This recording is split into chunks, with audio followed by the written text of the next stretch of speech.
नमस्कार दोस्तों, वाईटी भारत पर आप देख रहे हैं मेरी हाल ही में कंप्लीट की गई श्री माता वैष्णो देवी की यात्रा। इस ट्रैवल व्लॉग सीरीज के फर्स्ट पार्ट में कल आपने देखा कि किस तरह से मैंने दिल्ली के सराय रोहिल्ला से दुरंतो एक्सप्रेस ट्रेन पकड़ी और सुबह मैं पहुंच गया Jammu Tawi railway station. Jammu Tawi railway station से उतर करके सामने ही बस स्टैंड से मैंने कटरा के लिए गवर्नमेंट की एक बस पकड़ी जिसका फेयर था पर पर्सन 85 रुपीज। बस को पकड़ करके लगभग 2 घंटे में मैं पहुंच गया कटरा बस स्टैंड।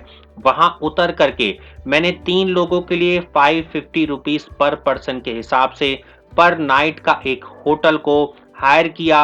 होटल को हायर करने के बाद फ्रेश होकर के नाश्ता करके लगभग 1 बजे के आसपास हम निकल पड़े श्री माता वैष्णो देवी के दर्शन की चढ़ाई के लिए। आप सामने देख रहे होंगे लगभग 1 से 1.5 किलोमीटर है श्री बाणगंगा की ओर एंट्री पॉइंट, जहां से आपकी चेकिंग होती थी। वहां पर हमने चेकिंग कराई और चेकिंग कराने के बाद हम आगे बढ़ चले। सबसे पहले हम पहुंचे बाल गंगा। बाल गंगा में दर्शन करने के बाद, स्नान करने के बाद हल्का फुल्का हम लोग आगे बढ़े। आगे बढ़ने के बाद हमने आपको दिखाया चरण पादुका के दर्शन कराए और चरण पादुका के दर्शन कराने के बाद लगभग 4:30 बजे के आसपास हम पहुंच गए अर्ध कुमारी मंदिर। वहां से हमने अपना यात्रा पर्ची का स्लिप बनवाया जो अर्ध कुमारी के दर्शन के लिए था। वेटिंग समय था लगभग 6 घंटे से लेकर के आगे का, उसका हमने कुछ नहीं सोचा और बढ़ चले आगे भवन की यात्रा के लिए। एपिसोड 2 में आज आप देखेंगे अर्ध कुमारी से आगे की मेरी यात्रा, जिसमें मैं हर चीज के बारे में आपको बताऊंगा।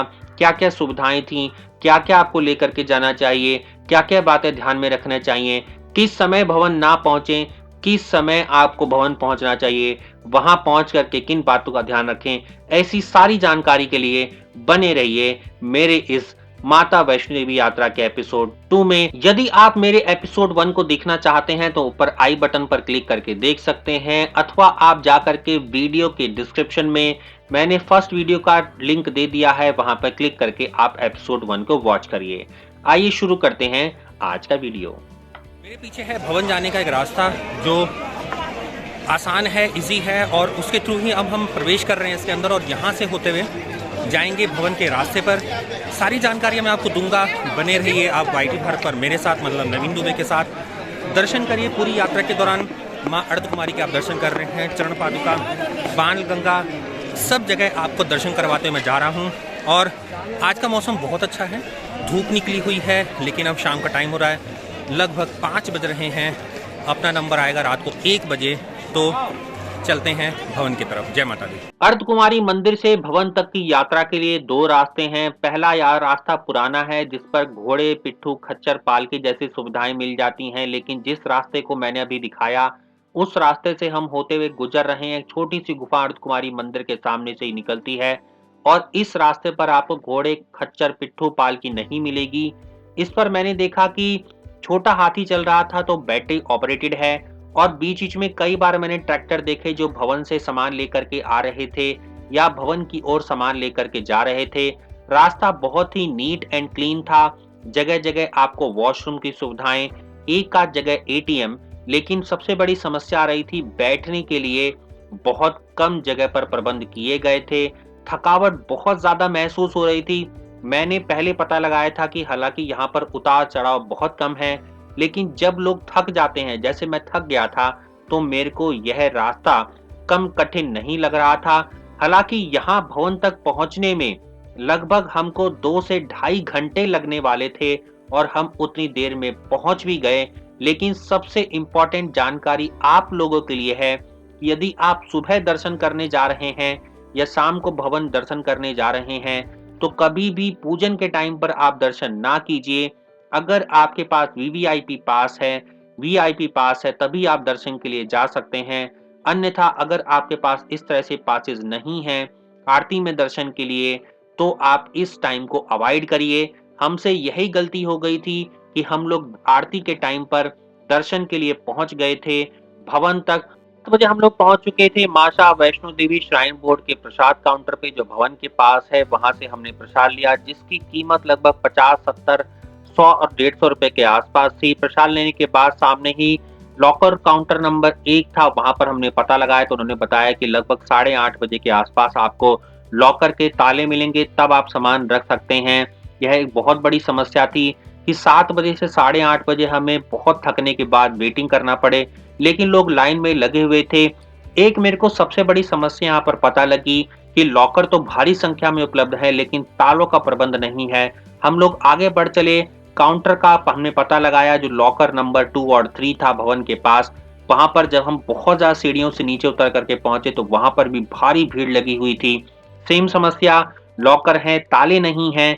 यहाँ पर मेरे को सबसे बड़ी कमी जो महसूस हुई वो माता वैष्णो देवी श्राइन बोर्ड के प्रबंध की वजह से महसूस हुई कि भारी संख्या में लॉकर हैं लेकिन ताले नहीं हैं। कम से कम ये सुविधा तो होनी चाहिए थी। 2.5 घंटे लाइन में धक्का खाने के बाद भी हमको ताला नहीं मिला, क्योंकि लोग दर्शन करने के बाद बहुत धीरे धीरे आ रहे थे। एक अद्धा कोई आता था तो उसको ताले को पकड़ने के लिए 100 लोग दौड़ते थे। ऐसे में लगभग 2-2.5 घंटे के बाद हमने निश्चय किया, पता किया कि ताले कहाँ पर खरीद के मिल रहे हैं। किसी ने बताया कि ऊपर सागर रत्ना के पास एक दुकान है, वहां से ताला मिल रहा है।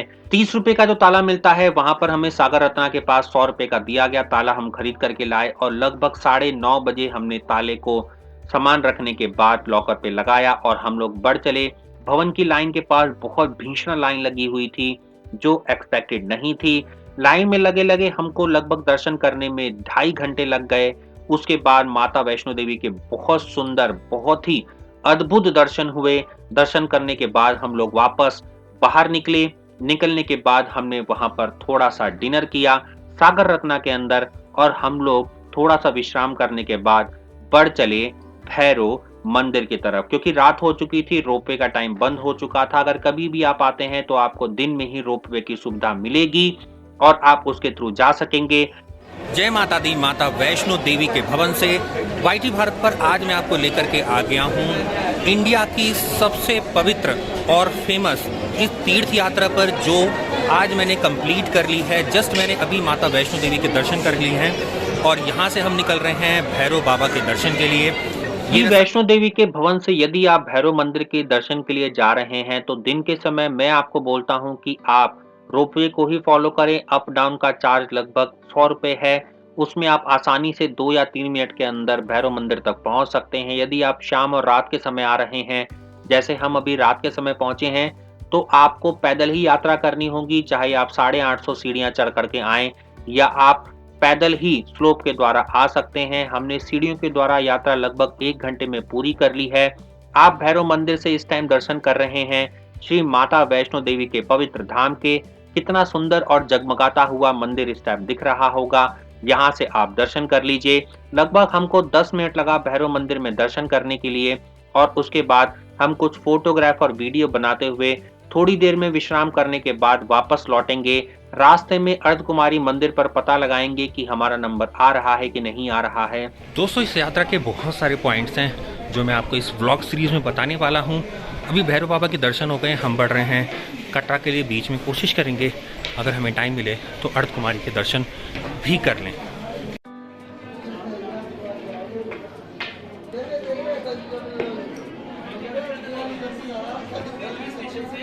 सांझी छत और आप देख रहे हैं रात का नज़ारा। 3 बज चुके हैं और कितनी रोशनी है, एलईडी लगी हुई है। हालांकि आपको दिख नहीं रही होगी, लेकिन सुबह अगर आप आते हैं तो माहौल बिल्कुल अलग होता है। और थोड़ी दूर ही उस साइड में करीब करीब भवन आपको दिखाई देता है और हेलीकॉप्टर भी उड़ते हुए दिखाई देते हैं। रात को ऑपरेशन नहीं होते हैं। आप देख रहे होंगे सांझी छत।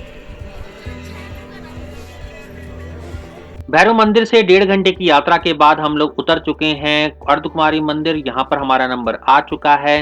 दर्शन करेंगे माता रानी का, और माता रानी के दर्शन के बाद मैं आपको आगे की यात्रा के बारे में और जानकारी देने वाला हूँ।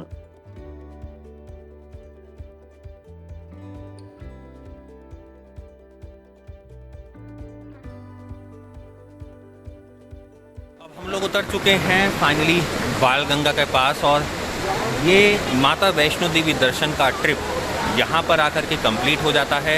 यहाँ से हम जाएंगे ऑटो करके अपने होटल तक और होटल में जाकर के रेस्ट करेंगे और दोपहर या शाम के टाइम निकलेंगे शॉपिंग के लिए। चलिए दोस्तों, उम्मीद करता हूँ आपको आज का ये माता वैष्णो देवी का वीडियो बहुत ही इंफॉर्मेटिव और इंटरेस्टिंग लगा होगा। पालगंगा एग्जिट पॉइंट से हमने ऑटो हायर किया जिसने हमसे लगभग 52 रुपीस पर पर्सन लिया। कटरा बस स्टैंड पर छोड़ा।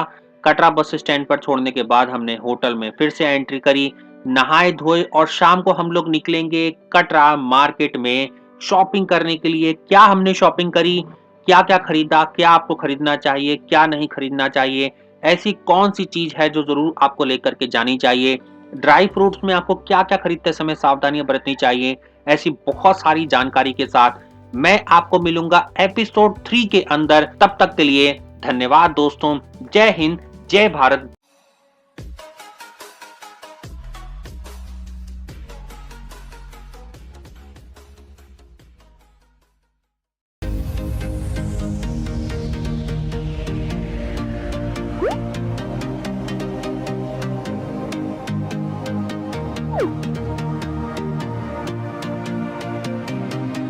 सब्सक्राइब कीजिए YT भारत चैनल को और साथ में बेल आइकन पर क्लिक कीजिए पाने के लिए लेटेस्ट वीडियो, और वो भी बिल्कुल फ्री में।